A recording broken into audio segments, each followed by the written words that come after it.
사도 바울은 동역자인 디도와 함께 크레타 섬의 모든 교회들을 위해 선교 사역을 했지만 아직 마치지 못한 사역들이 있고 또 장로들을 임명하는 문제를 디도에게 남겨두고 떠나야 했습니다.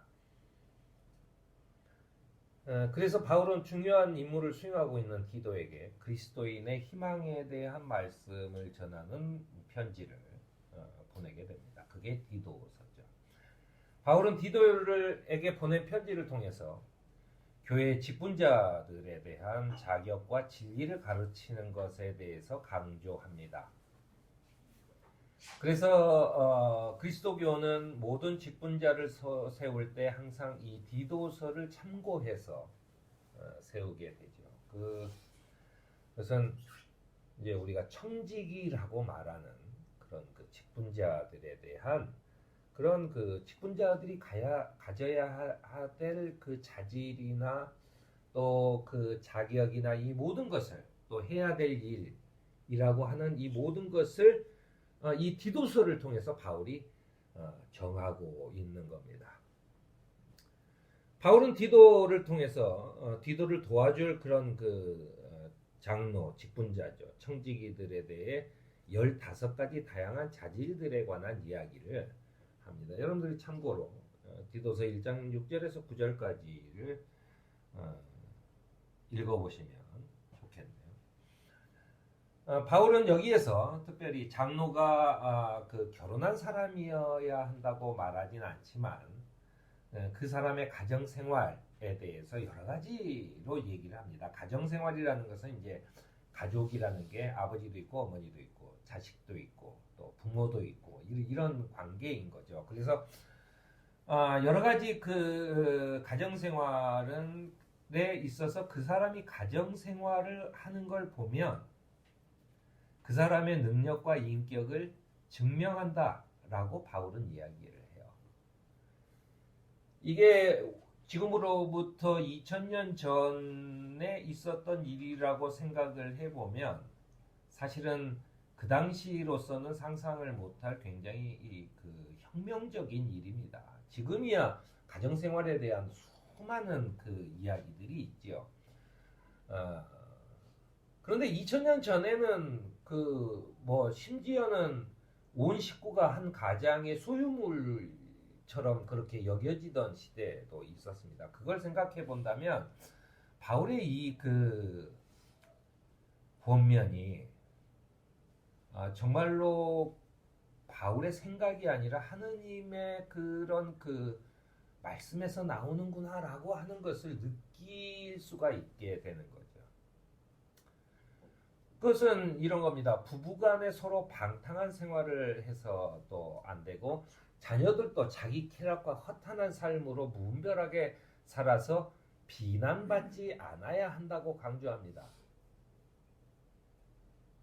우리가 생각해 보면 허탄하게 사는 것 이런 것들을 얘기하는데 바울은 그것에 대한 기준으로 비난받지 않아야 된다. 다른 사람으로라도 저 집은 왜 그래? 라고 하는 비난을 받지 말아야 된다, 않아야 된다라고 얘기하는 겁니다. 또 그리고 가정을 떠나서 타인과의 관계에 있어서도 자기 고집대로 하지 아니하며 쉽게 성내지 아니하며 손님을 잘 대접하며 선행을 좋아하고 신중하며 의로우며 경건하며 자제력이 있으며 신실한 말씀의 가르침을 굳게 지키는 사람이어야 한다라고 권면하고 있습니다. 그것을 요약해 보면 이런 겁니다. 주님의 역사에 참여하고 있는 또 교회의 사역을 돕는 직분자, 청지기라고 하는 것은 신중하고 절제하며 의롭고 거룩해야 한다라고 하는 것으로 요약할 수 있습니다. 신중하고 절제해야 하며 의롭고 거룩한 사람이어야 한다라고 하는 것이죠. 바울은 디도에게 내가 그대를 크레타에 남겨둔 것은 남은 일들을 정리하고 내가 지시한 대로 성읍마다 장로들을 세우게 하려는 것이라고 이야기를 합니다. 여기에서 이제 장로라고 표현되는 것은 직분에 따라서 지금으로 따지면 목사가 될 수도 있고 지금으로 따지면 장로나 권사나 집사가 될 수도 있습니다. 그 당시에 이렇게 교리라는 게 딱 짜여져 있어서 교회는 이런 법으로 돼 있다. 뭐 목사가 있고 뭐 한다라고 정해져 있지 않기 때문에 그 성읍의 각각의 작은 교회들, 그 작은 교회라는 게 그냥 가정집에서 조금 큰 방이 있는 집에서 또는 마당이 좀 있는 집에서 예배를 드리는 거죠. 각 성읍마다. 그랬을 때 그것을 주관하는 사람들은 이제 장로라고. 여기에서 장로라는 얘기는 우리가 이제 사회학적으로는 약간 원로의 느낌이 강한 거죠. 그 지도자의 느낌이 강한 겁니다. 제 말은 여기에 장로라고 써있다고 그래서 지금 현재 2000년이 지난 지금 교회의 장로를만을 뜻하는 건 아니라는 얘기입니다. 그 직분자를 세우는 것은 디도가 마음대로 선택한다는 의미는 아닙니다. 여러 가지 그 측면을 찾아보면 디도가 장로를 세우는 데 있어서 어떤 기준이 있어요. 그거 뭐냐면 한 사람을 선택해서 그 자리에 세운다는 것은 디도가 살펴보아야 될 것은 그 교회의 이 회중들이 신임을 받고 있는 사람이어야 하는지가 가장 중요하다라는 거예요. 예를 들어 디도가 자기한테 잘하는 어떤 사람을 어떤 마을에 그 예배를 드리고 또 그 신앙 공동체를 지킬 장로로 임명을 덜컥 해버렸을 때 그 마을 사람들은 저 사람 저거 겉다르고 속다른 사람인데 라고 하는 이야기를 해버리면 안 되는 거죠. 그러니까는 바울도 뭐냐면 거기에 있는 공동체들에서 신임을 얼마나 받고 있는지 이게 가장 중요하다라는 얘기를 하는 겁니다. 왜냐하면 디도는 외부인으로서 그 지역 교회와 신자들을 자세히 알지 못하기 때문에 회중들의 신임을 받고 있는 사람을 선택해서 그 사람에게 가르침을 전하고 그 사람이 조금 더 잘 가르칠 수 있도록 잘 사역을 수행할 수 있도록 돕는 사람이 되어야 한다라고 하는 얘기를 강조하고 있는 것입니다. 성읍의 각 장로들은 진리를 가르치라는 바울의 교훈을 실천하면서 살아야 합니다. 바울은 가르침의 의무를 주면서 먼저 훌륭한 교사는 하지 말아야 될 게 속이는 사람, 부정한 이득을 얻으려 하는 사람, 유대 사람의 허망한 이야기로 믿음을 건전하지 못하게 하는 사람은 피해야 한다는 것입니다.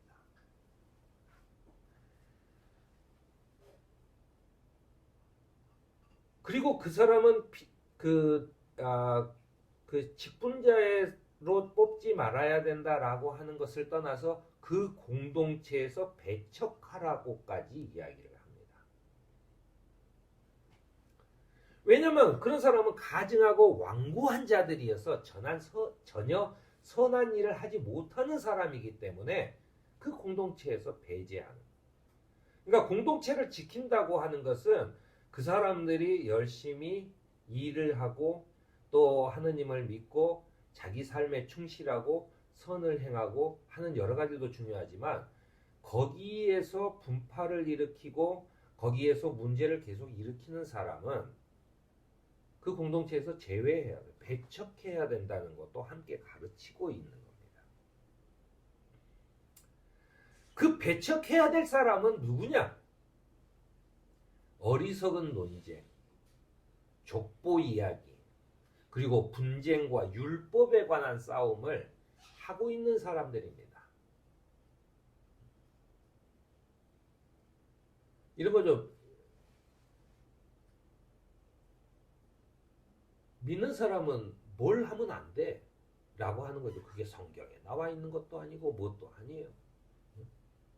사람들이 어떤 의미에서는 어떤 사람의 취미나 어떤 사람은 어떤 사람에 있어서는 그것이 자기의 어떤 그 습관이나 이런 것도 있는데 그걸 전부 다 왜냐하면 자기는 권위가 없고 그것을 강압적으로 주장하려다 보니까 그런 얘기를 하는 겁니다. 야, 믿는 사람은 그러면 안 돼 라고 하는 거죠.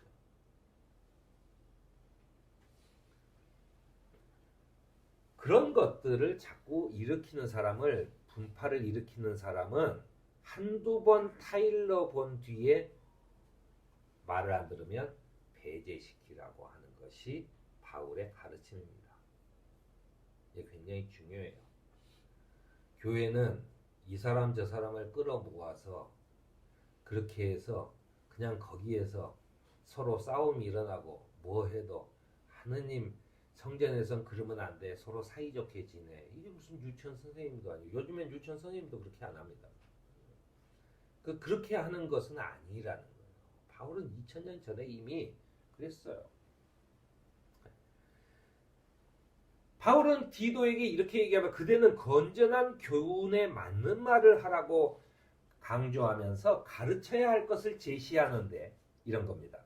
나이 많은 사람은 제가 언제 이제 그 성경에 나오는 노인과 젊은이에 관한 그 기준이 뭔지 또 그 노인에게 주는 교훈과 젊은이들에게 주는 교훈은 이게 그 그리스도교의 신앙은 조금 다릅니다. 일반 사회적인 것과 그걸 한번 제가 설교를 할 수 있으면 좋겠다라고 생각을 합니다. 아무튼 나이 많은 사람은 절제 있고 위험 있고 신중하고 믿음과 사랑과 인내심이 흔들리지 않는 사람이어야 한다라고 그렇게 가르쳐야 한다고 강조해요. 또 나이 많은 여자들도 행실이 거룩하고 헐뜯지 아니하고 과도한 술의 노예가 아니고 좋은 것을 가르치는 사람이 되게 하라라고 하는 거예요. 이게 왜 나이 많은 여자한테만 술에 대해서 강조했는지를 모르겠는데 아마도 그건 뭐 여러 가지 사정이 있겠죠. 그 바울이 강조하는 술이라는 것은 성찬식입니다. 그 당시에 초대교회는 아침에 일어나면 전부 다 모여서 그날의 말씀을 들어요. 앞에서 예수님이 이렇게 말씀하셨다라고 하는 이야기들을 합니다. 그런 그 문구집을 적은 것들이 이제 성경은 아니지만 성경 이전이죠. 이건 훨씬 전이니까 그런 문구들을 아침에 이야기를 해요. 그러면은 그 사람들이 거기서 아멘하고 기도하고 그리고 돌아가서 하루 종일 그 아침에 준 말씀을 가지고 생활합니다. 그리고 나서 저녁 식사를 하러 모여요. 저녁 식사를 하러 모여가지고 그때는 그 아가페라고 하는 그 로마 귀족들이 즐겼던 게 심포지아예요. 심포지아는 뭐냐면 이게 들어 누워가지고 음식을 먹으면서 철학에 대한 논쟁을 해야만 그 사람이 귀족인 겁니다. 거기서 말 한마디 못하면은 그거 귀족 아니에요. 아무리 지위가 높아도. 그런 심포지아를 해서 아가페 모임이라는 것을 저녁에 합니다. 그래서 이제 아가페가 모임인지 그게 진짜로 사랑하라는 뜻인지라고 하는 것은 이 다소 뭐 신학적인 문제가 있지만 어쨌든 그런 아가페 모임을 해요. 그 심포지아 같은 그런 모임을. 그래서 이제 들어놓는데 외부 사람들이 참석을 해서 가보니까 심포지아, 그러니까 로마의 귀족들은 그들이 먹는 음식을 노예들이 전부 다 날라줘요. 그래서 술잔이 비거나 음식이 떨어지면은 얼른 다시 갖다 주고 채워주고 계속해요. 그런데 교회에 가봤더니 일반 사람들이 일반 서민들이 앉아서 그렇게 눕기도 하고 앉기도 하고 그렇게 동그랗게 둘러 앉아서 이야기를 해요. 무슨 이야기를 하면 나는 오늘 아침에 들은 말씀 중에 이런 말씀이 있었는데 내가 오늘 살면서 그 말씀에 대해서 묵상을 해봤더니 나는 이런 것이라는 생각이 들었습니다. 이런 얘기들을 하는 거예요. 그 하루에 그게 아가페 모임이에요. 그런데 바울이 술에 대해서 이렇게 계속 이야기를 하는 것은 뭐냐면 그 중에 어떤 사람이 그런 얘기를 하면서 이 포도주와 음식을 먹는데 다른 사람들의 이야기는 안 듣고 포도주만 계속 마셔.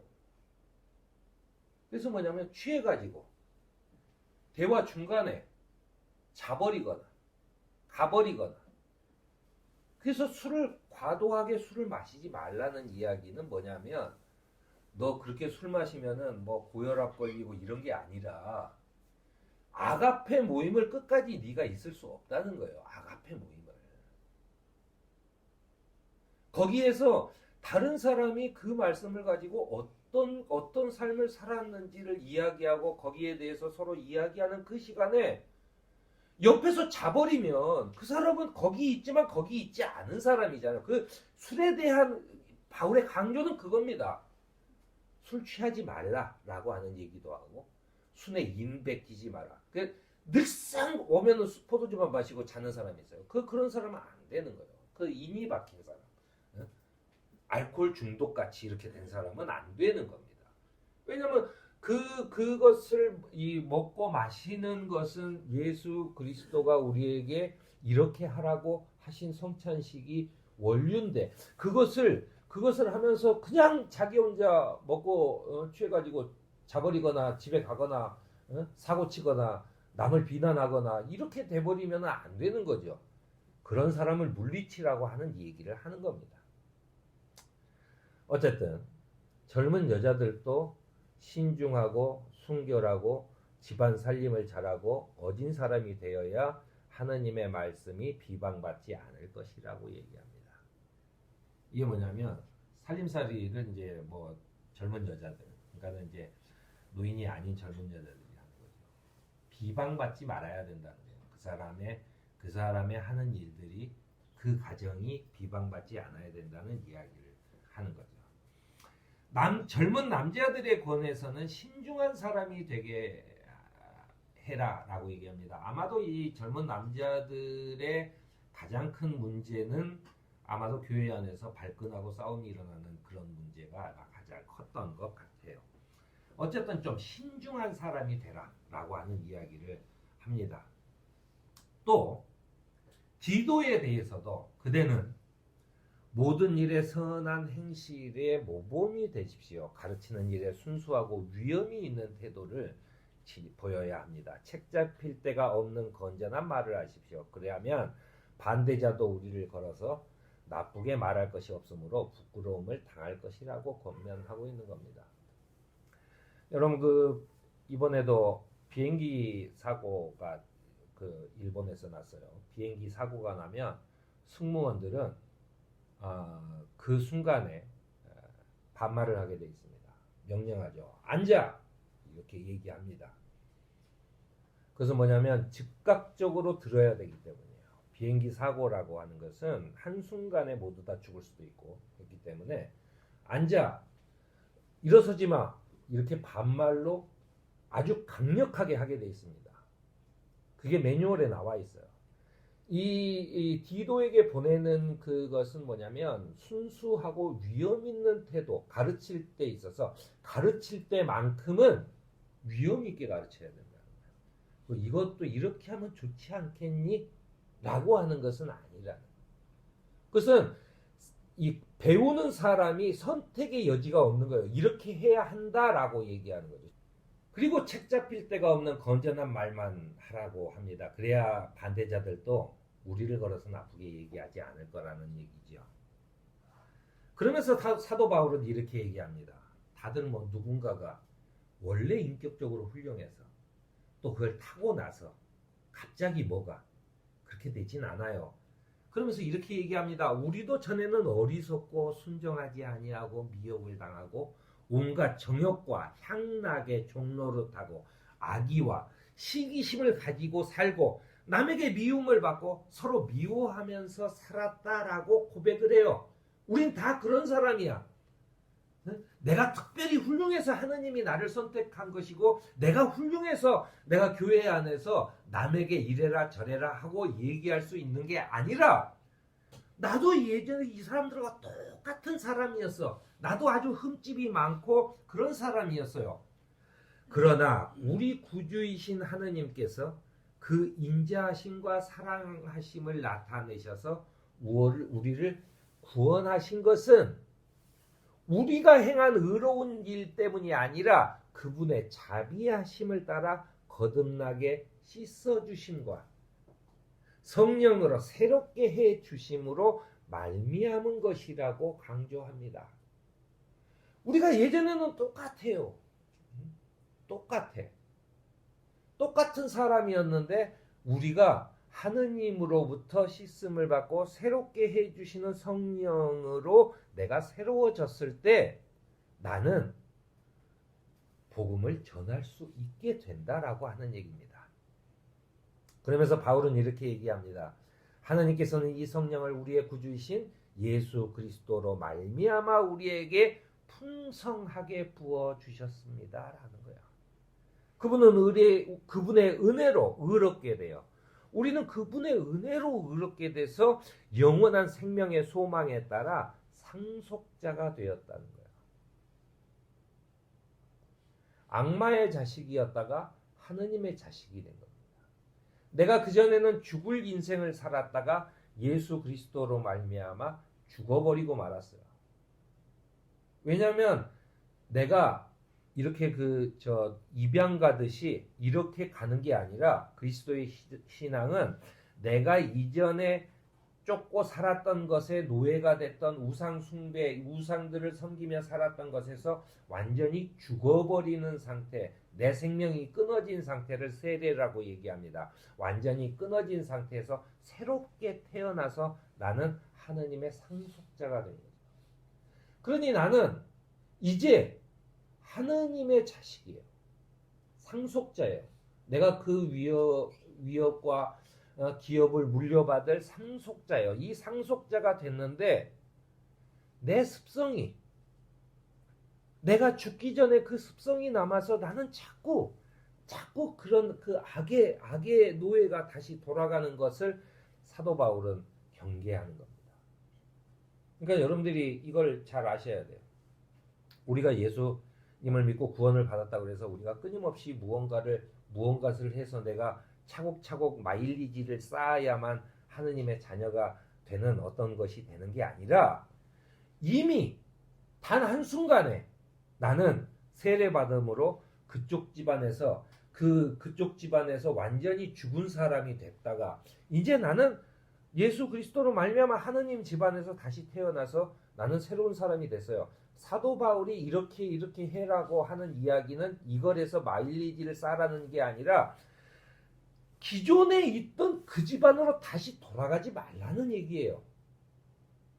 왜 옛날 습성을 못 버리고 옛날처럼 그렇게 사냐는 얘기죠. 그렇게 살지 말라는 얘기입니다. 마일리지를 쌓는 게 아니에요. 그것이 바로 이미 당신들은 상속자가 되었다라고 하는 이야기입니다. 그렇기 때문에 우리는 이런 것들을 힘있게 주장해서 나는 너희와 같은 집안이 아니야. 나는 하느님의 상속자야 라고 하는 그런 그 힘있게 주장해서 하느님을 믿는 사람으로 하여금 선한 일에 전념하게 하기를 바라는 거예요. 선한 일에 전념하기. 왜 선한 일을 전념하고 우리가 사랑을 실천해야 합니까? 그것은 내가 이전에 살던 집안의 DNA는 나 혼자 잘 먹고 잘 살고 남을 속여서라도 내가 잘 살면 되는 그런 집안이었어요.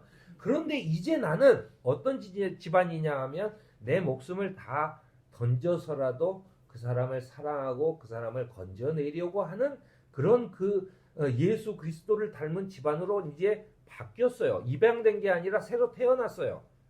그러니 나는 이제는 그렇게 살아야 되는 거죠. 선한 일에 전념하게 하기를 바랍니다. 디도가 해야 될 일은, 직분자가 해야 될 일은 바로 이거예요. 사람들로 하여금, 그리스도 안에 들어온 사람들로 하여금 이제는 그들이 하느님을 따라서, 아버지이신 하느님을 따라서 선한 일을 하게 만드는 사람, 그 사람이 돼야 된다는 거죠. 그러면서 바울은 이렇게 얘기합니다. 선한 일은 아름다우며 사람에게 유익을 주는 일입니다. 라고 하는 겁니다. 우리를 부르신 주님께서 주신 희망을 품고 이제 상속자로서 서로에게 유익을 주는 삶을 살아가는 그런 소명 공동체가 되는 저와 여러분이 되기를